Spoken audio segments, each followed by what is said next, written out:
Hello viewers, today we are going to study about growth promoting metabolic alteration, the Warburg effect. It is also called as aerobic glycolysis or aerobic fermentation, and it was discovered by Otto Warburg, and he was awarded Nobel Prize in 1931 for this discovery. Now Warburg metabolism, it is not cancer specific, but it is a general property of growing normal cells and is exploited by the cancer cells. So the cancer cells demonstrate a distinctive form of cellular metabolism characterized by increased glucose uptake and increased conversion of glucose to lactose via glycolytic pathway, even in the presence of abundant oxygen. So this is aerobic glycolysis or aerobic fermentation. Now what is happening in oxidative phosphorylation? In oxidative phosphorylation, one molecule of glucose combines with 6 oxygen molecules to generate 6 water molecules, 6 carbon dioxide. Now these are lost through respiration and it generates energy in the form of ATP. Now 36 molecules of ATP are generated per molecule of glucose in oxidative phosphorylation. Whereas in aerobic glycolysis, it generates only 2 molecules of ATP per molecule of glucose. Now, this is seemingly inefficient glycolysis. Now, but why it is advantageous for the cancer cells or the rapidly growing cells? The oxidative phosphorylation fails to produce any carbon moieties, which are needed to build cellular components for growth, the proteins, lipids and nucleic acids. So it is not producing any carbon moieties needed to produce the cellular components for growth. Whereas aerobic glycolysis provides the rapidly growing dividing tumor cells with metabolic intermediates that are needed for the synthesis of cellular components. Now the growing cell must duplicate all its cellular constituents or components, DNA, RNA, proteins, lipids and organelles, for it to divide and to produce 2 daughter cells. So it has to duplicate all its cellular components, and for this duplication it requires metabolic intermediates, and these metabolic intermediates are being provided by aerobic glycolysis, or they are provided through aerobic glycolysis. Oxidative phosphorylation is not providing these carbon moieties. The cells that are not actively dividing, in these cells some of the metabolic intermediates are shunted away from oxidative phosphorylation so that macromolecules are synthesized for cellular maintenance. And what is happening in malignant cells or the cells which are actively growing?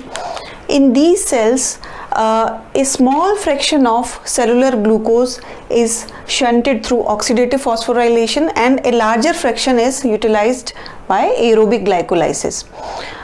So that on an average each glucose molecule produces 4 ATP molecules as compared to pure aerobic glycolysis, which generates 2 molecules of ATP.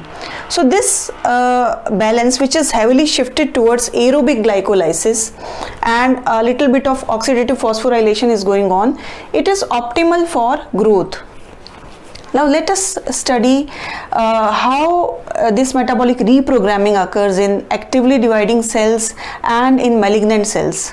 So the metabolic reprogramming is produced by the signaling cascades that lie downstream of the growth factor receptors. So when the normal cells, they stop to grow, the aerobic glycolysis ceases. But this is not the case with cancer cells. In cancer cells, the signaling pathways are deregulated because of the mutations in the proto-oncogenes or the tumor suppressor genes. So the signaling pathways are deregulated. So this metabolic reprogramming persists. Now, crosstalk between the pro-growth signaling factors and cellular metabolism. The receptor tyrosine kinase PI3K AKT signaling, it upregulates the activity of glucose transporters and multiple glycolytic enzymes. This leads to increased glycolysis. And also it promotes the shunting of mitochondrial intermediates to pathways leading to lipid synthesis. For example, lipid synthesis requires acetyl coenzyme A, and for the synthesis of acetyl coenzyme A, mitochondrial intermediates like citrate, which are generated in the mitochondria, they are required. So the shunting of mitochondrial intermediates to pathways leading to lipid synthesis. It also stimulates factors for protein synthesis, and receptor tyrosine kinase phosphorylate and inhibit the pyruvate kinase. Pyruvate kinase is the enzyme that catalyzes the last step in the glycolytic pathway. It catalyzes the conversion of phosphoenol pyruvate to pyruvate, and when this enzyme is inhibited, there is buildup of upstream glycolytic intermediates. So these glycolytic intermediates build up at this level. So this produces a damming effect, and these are then siphoned off for synthesis of DNA, RNA and proteins. Next is the MYC. The pro-growth pathways upregulate the transcription factor MYC, and MYC drives changes in gene expression that support the anabolic metabolism and cell growth. MYC upregulates multiple glycolytic enzymes and glutaminase. Glutaminase is required for the mitochondrial utilization of glutamine, and glutamine is important for the generation of intermediates which are required for the biosynthesis of various cellular components. Now the tumor suppressor genes like STK11, P53, they suppress the Warburg effect. They suppress the changes that lead to the Warburg effect. The P53, it is an important tumor suppressor gene. It upregulates the activity of genes that suppress the glycolytic enzymes that cause decreased uptake of glucose, decreased lipogenesis and decreased synthesis of NADPH. NADPH is an important cofactor in the synthesis of various intermediates which are required for the biosynthesis of cellular constituents. Now what happens when the cell is deprived of various nutrients?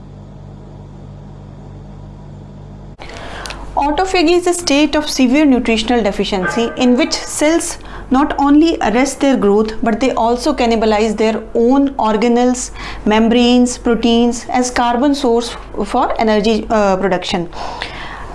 If autophagy is not there, cells can die due to starvation, and the tumor cells often they are able to survive under unfavorable conditions without triggering autophagy, and this suggests that the pathways that induce autophagy are disabled in tumors. And genes that promote autophagy are the tumor suppressor genes, and loss of autophagy means increased tumor growth. But tumor cells can also use autophagy in their favor. Tumor cells may use autophagy to become dormant.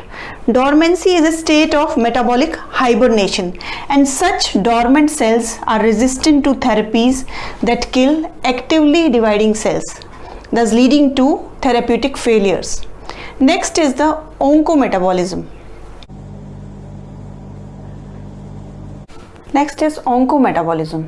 So the genome sequencing studies have revealed mutation in enzymes that participate in the Krebs cycle. Of particular importance is the isocitrate dehydrogenase, and the study of mutation in this enzyme have revealed a new mechanism of oncogenesis called oncometabolism. So some oncoproteins such as mutated IDH act by causing the formation of high levels of oncometabolites that alter the epigenome, leading to changes in gene expression that are oncogenic. So this IDH enzyme, isocitrate dehydrogenase, undergoes mutation, and this leads to amino acid substitution at the active site. So the normal enzyme activity is lost, and it acquires a new enzymatic activity that catalyzes the production of 2-hydroxyglutarate. And this is an oncometabolite. This inhibits the epigenome regulatory enzymes, including the enzymes in the TET family, TET2 enzyme. It controls the normal gene expression, and the loss of TET2 activity leads to abnormal patterns of DNA methylation, and this leads to altered cancer gene expression, and this results in cellular transformation and oncogenesis. The oncogenic IDH mutations are seen in a fraction of cholangiocarcinomas, gliomas, acute myeloid leukemia, sarcomas. And IDH inhibitors, they have been developed. These inhibitors inhibit the mutated IDH because this protein has altered structure. So the inhibitors act against the mutated IDH. They do not act against the normal IDH. So the study of the mechanism of oncogenesis helps in development of new cancer drugs. In today's video, we studied about the Warburg effect. I hope you like the video. For more such videos, please subscribe my channel and do not forget to like and share my videos. Thanks for watching.